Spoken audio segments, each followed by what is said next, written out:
আসসালামু আলাইকুম। আপনাদের সবাইকে স্বাগত জানাচ্ছি এখনকার আন্তর্জাতিক সংবাদে। শুরুতেই সংবাদ শিরোনাম।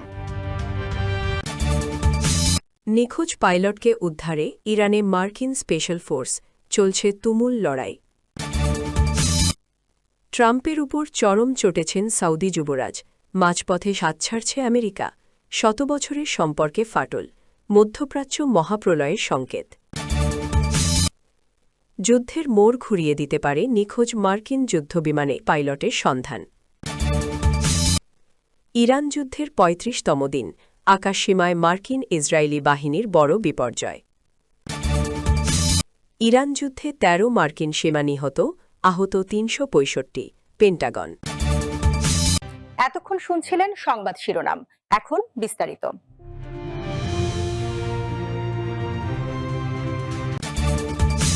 ইরানে মার্কিন যুদ্ধবিমান ভূপাতিত হবার পর নিখোঁজ এক ক্রুকে খুঁজতে তল্লাশি চালিয়ে যাচ্ছে মার্কিন বাহিনী। ব্রিটিশ সংবাদ মাধ্যম দ্য টেলিগ্রাফের প্রতিবেদনে বলা হয়েছে, ওই ক্রুকে উদ্ধারে যুক্তরাষ্ট্রের স্পেশাল ফোর্সের সেনারা শুক্রবার রাতে ইরানে প্রবেশ করেছে।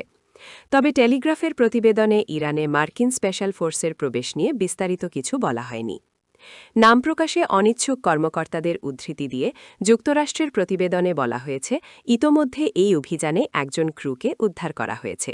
তবে যুদ্ধবিমানটির দ্বিতীয় ক্রু সদস্যের জন্য এখনও অনুসন্ধান চলছে।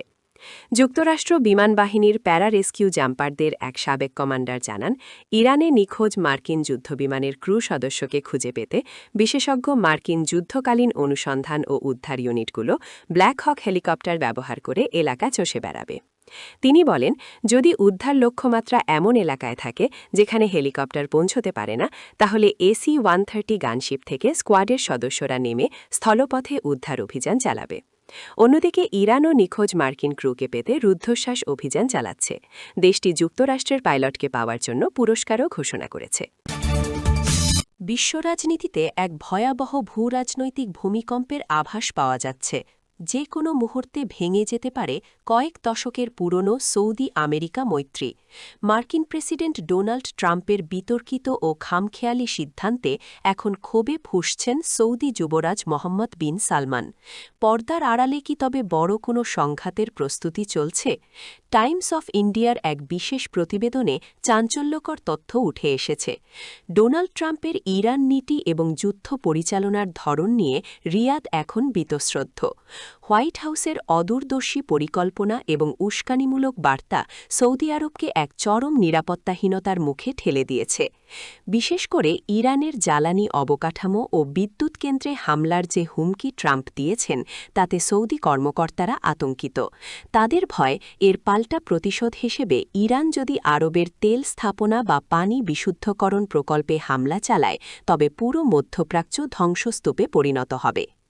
সবচেয়ে বিস্ফোরক তথ্য হল, ট্রাম্প চাইছেন এই যুদ্ধের সমস্ত আর্থিক দায়ভার বহন করুক সৌদি আরব ও অন্যান্য উপসাগরীয় দেশগুলো, অথচ যুদ্ধের রণকৌশল নির্ধারণে তাদের কোনো মতামতের তোয়াক্কা করা হচ্ছে না। বিশ্লেষকরা বলছেন, ট্রাম্প সৌদি আরবকে অংশীদার নয়, বরং স্রেফ পে মাস্টার বা টাকা দেয়ার মেশিন হিসেবে ব্যবহার করছেন। শুধু কৌশলগত বিরোধী নয়, ব্যক্তিগত সম্পর্কের জায়গাতেও ফাটল ধরেছে। ট্রাম্প বিভিন্ন সময় যুবরাজ মোহাম্মদ বিন সালমান সম্পর্কে অত্যন্ত কুরুচিপূর্ণ ও অপেশাদার মন্তব্য করেছেন বলে জানা গেছে। মাত্র কিছুদিন আগে ট্রাম্প হোয়াইট হাউসে এক বক্তব্যে বিশ্ব মিডিয়ার সামনে সৌদি যুবরাজ MBSকে কটাক্ষ করে বলেন, সে আমার নিতম্বে চুম্বন করেছে আর আমার কাছে মাথা নত করে সব সময় থাকতে হবে তাকে। এই কুরুচিপূর্ণ মন্তব্য রিয়াদের রাজপ্রাসাদে তীব্র ক্ষোভের জন্ম দিয়েছে। যদি হরমুজ প্রণালী বা বাব আল মান্দেব প্রণালী বন্ধ হয়ে যায়, তবে বিশ্বজুড়ে জ্বালানি সংকট ও খাদ্যদ্রব্যের দাম আকাশচুম্বী হবে। সৌদি আরব এখন বুঝতে পারছে, আমেরিকার ওপর আর অন্ধভাবে ভরসা করা সম্ভব নয়। তাই তারা এখন রাশিয়া, চীন, তুরস্ক, মিশর ও পাকিস্তানের মতো আঞ্চলিক শক্তিগুলোর সাথে নতুন জোট করার চেষ্টা করছে। ট্রাম্পের একগুয়েমি আর MBSের ধৈর্যচ্যুতি কি তবে নতুন কোনো বিশ্বযুদ্ধের মহড়া? ওয়াশিংটন থেকে রিয়াদ, স্নায়ুযুদ্ধ এখন তুঙ্গে। আগামী কয়েকদিন বিশ্ব অর্থনীতির জন্য অত্যন্ত ঝুঁকিপূর্ণ হতে চলেছে।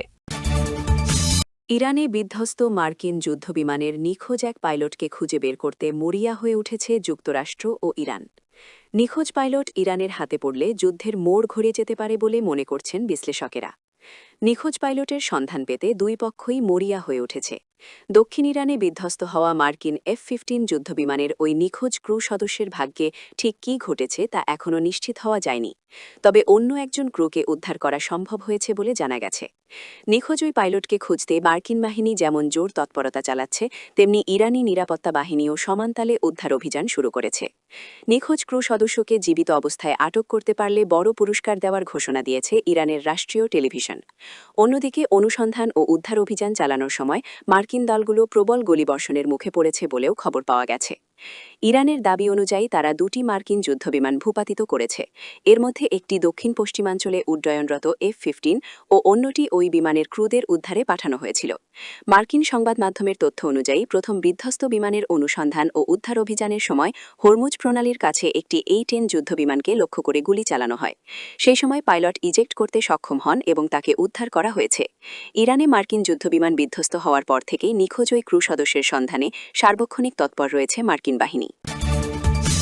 ইরান যুদ্ধের ৩৫তম দিনে গত শুক্রবার ৩ এপ্রিল দেশটির আকাশসীমায় বড় ধরনের ক্ষতির মুখে পড়েছে মার্কিন ও ইসরায়েলি বিমানবাহিনী। এদিন ইরানের প্রতিরক্ষা ব্যবস্থা অন্তত দুটি অত্যাধুনিক যুদ্ধবিমান, ৫টি ড্রোন ও ক্ষেপণাস্ত্র ভূপাতিত করার পাশাপাশি দুটি সামরিক হেলিকপ্টারে আঘাত হানতে সক্ষম হয়েছে। ইরানি সংবাদমাধ্যমগুলো দিনটিকে মার্কিন ইসরায়েলি বিমানবাহিনীর কালো দিন হিসেবে অভিহিত করেছে। উদ্ভূত পরিস্থিতিতে মার্কিন প্রেসিডেন্ট ডোনাল্ড ট্রাম্প তার পূর্বনির্ধারিত ছুটি বাতিল করে বর্তমানে ওয়াশিংটনে অবস্থান করছেন। তার এই সাপ্তাহিক ছুটি ফ্লোরিডায় নিজের বাড়িতে কাটানোর কথা ছিল।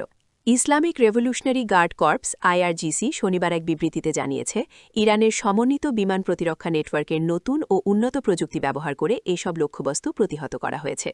বিবৃতিতে উল্লেখ করা হয়, খোমেইন ও জানজান প্রদেশের আকাশে দুটি ক্রুজ ক্ষেপণাস্ত্র এবং ইস্পাহানের আকাশে দুটি MQ-9 অ্যাটাক ড্রোন ধ্বংস করা হয়েছে। এছাড়া বুশেহর প্রদেশের আকাশে একটি হার্মিস ড্রোন ভূপাতিত করার দাবি করেছে তেহরান। মার্কিন সেন্ট্রাল কমান্ড সেন্টকম শুরুতে ক্ষতিপূরণ অস্বীকার করে সব বিমান অক্ষত থাকার দাবি করলেও পরবর্তীতে ঘটনার ভিডিও ফুটেজ প্রকাশ করে ইরান। এরপরই মার্কিন ও ইসরায়েলি সংবাদমাধ্যমগুলো নিশ্চিত করে যে দক্ষিণ পশ্চিম ইরানে যুক্তরাষ্ট্রের একটি F-15E মডেলের যুদ্ধবিমান বিধ্বস্ত হয়েছে। বিমানটিতে থাকা দুজন ক্রুর মধ্যে পাইলটকে উদ্ধার করা গেলেও কো-পাইলট এখনও নিখোঁজ রয়েছেন। একই দিনে পারস্য উপসাগরের হরমুজ প্রণালীর কাছে একটি A-10 ওয়ার্ডহগ ক্লোজ সাপোর্ট কম্বাট বিমান বিধ্বস্ত হওয়ার খবর পাওয়া গেছে। এই বিমানেরও একজন ক্রু নিখোঁজ রয়েছেন এবং অন্যজনকে উদ্ধার করা হয়েছে। ইরানের সেনাবাহিনী জানিয়েছে, তাদের প্রতিরক্ষা ব্যবস্থা ট্র্যাকিংয়ের মুখে পড়ে বিমানটি সাগরে আছড়ে পড়ে। নিখোঁজ সেনা সদস্যদের উদ্ধারে পরিচালিত অভিযানেও বাধার মুখে পড়েছে মার্কিন বাহিনী। নিখোঁজ সেনাকে খুঁজতে যাওয়া দুটি ব্ল্যাক হক হেলিকপ্টার লক্ষ্য করে ইরানের প্রতিরক্ষা ব্যবস্থা থেকে গুলি চালানো হয়। তবে হেলিকপ্টারগুলো বড় কোনো ক্ষতি সাজেই অভিযান চালিয়ে যেতে সক্ষম হয়েছে। অন্যদিকে ইরানের রাষ্ট্রীয় টেলিভিশনে ঘোষণা করা হয়েছে যে বিধ্বস্ত বিমানের পাইলটদের জীবিত ধরে দিতে পারলে সাধারণ মানুষকে পুরস্কৃত করা হবে। মার্কিন সামরিক বাহিনী আনুষ্ঠানিকভাবে এসব ঘটনার বিস্তারিত নিশ্চিত না করলেও বেশ কয়েকজন কর্মকর্তা অনানুষ্ঠানিকভাবে জানিয়েছেন যে উদ্ধার অভিযান বর্তমানে চলমান রয়েছে। আল জাজিরার প্রতিবেদনে বলা হয়েছে, প্রেসিডেন্ট ট্রাম্পকে সার্বক্ষণিক পরিস্থিতির আপডেট জানানো হচ্ছে। এর আগে গত ১৯ মার্চ ইরান প্রথমের মতো মার্কিন বিমানবাহিনীর অন্যতম শ্রেষ্ঠ সম্পদ F-35 লাইটনিং II স্টিলথ যুদ্ধবিমানে আঘাত হানার দাবি করেছিল। IRGC জানিয়েছে, মজিদ ইনফ্রারেড গাইডেড সিস্টেম ব্যবহারের মাধ্যমে তারা এই সাফল্য পেয়েছে। বাহিনীর পক্ষ থেকে হুঁশিয়ারি দেওয়া হয়েছে যে তাদের অব্যাহত নজরদারি ও উদ্ভাবনী প্রযুক্তির কারণে ইরানের আকাশসীমা শত্রুপক্ষের জন্য ক্রমেই অনিরাপদ হয়ে উঠবে। ইরানের সঙ্গে চলমান যুদ্ধে শুক্রবার পর্যন্ত অন্তত ১৩ জন মার্কিন সেনা নিহত হয়েছেন বলে দাবি করছে মার্কিন প্রতিরক্ষা বিভাগের সদর দফতর পেন্টাগন। আহত হয়েছেন আরও অন্তত ৩৬৫ জন, খবর আল জাজিরার। তেহরানের দাবি, তাদের পাল্টা হামলায় ইসরায়েল ও যুক্তরাষ্ট্রের পক্ষে হতাহতের সংখ্যা আরও অনেক বেশি। গত ২৮ ফেব্রুয়ারি যুক্তরাষ্ট্র ও ইসরায়েলের যৌথ হামলায় ইরানের সর্বোচ্চ নেতা আয়াতুল্লাহ আলী খামেনি সহ বেশ কয়েকজন ঊর্ধ্বতন সামরিক কমান্ডার ও বেসামরিক নাগরিক নিহত হওয়ার কয়েক ঘণ্টার মধ্যেই ইসরায়েল ও মধ্যপ্রাচ্যের মার্কিন ঘাঁটিগুলোতে পাল্টা ড্রোন ও ক্ষেপণাস্ত্র হামলা শুরু করে তেহরান। তারপর থেকে ১ মাসের বেশি ধরে দুই পক্ষের মধ্যে পাল্টাপাল্টি হামলা চলছে। মার্কিন ও ইসরায়েলি বিমান হামলায় ইরানের বিভিন্ন সামরিক ও বেসামরিক স্থাপনা ব্যাপক ক্ষতিগ্রস্ত হওয়ার পাশাপাশি ২,০০০-এর বেশি মানুষ নিহত হয়েছেন। অন্যদিকে ইসরায়েলেও ইরান ও তাদের ছায়া বাহিনী লেবাননের হিজবুল্লার ক্ষেপণাস্ত্র ও ড্রোন হামলায় নিহতের সংখ্যা বাড়ছে। হামলায় ১৩ মার্কিন সেনা ছাড়াও ৩৬৫ জন আহত হয়েছেন বলে দাবি করছে পেন্টাগন। মার্কিন প্রতিরক্ষা দফতর পেন্টাগনের হিসাব অনুযায়ী আহত ৩৬৫ জনের মধ্যে ২৪৭ জন মার্কিন সেনাবাহিনীর সদস্য। এছাড়া ইরান যুদ্ধে মার্কিন নৌবাহিনীর ৬৩ জন ও বিমান বাহিনীর ৩৬ জন আহত হয়েছেন, বাকি ১৯ জন মেরিন সেনা। যুদ্ধের ৩২তম দিনে গত শুক্রবার ২টি মার্কিন যুদ্ধবিমান ভূপাতিত করেছে ইরান। এতে কোনো মার্কিন সেনা হতাহত হয়েছেন কিনা এখনও জানা যায়নি।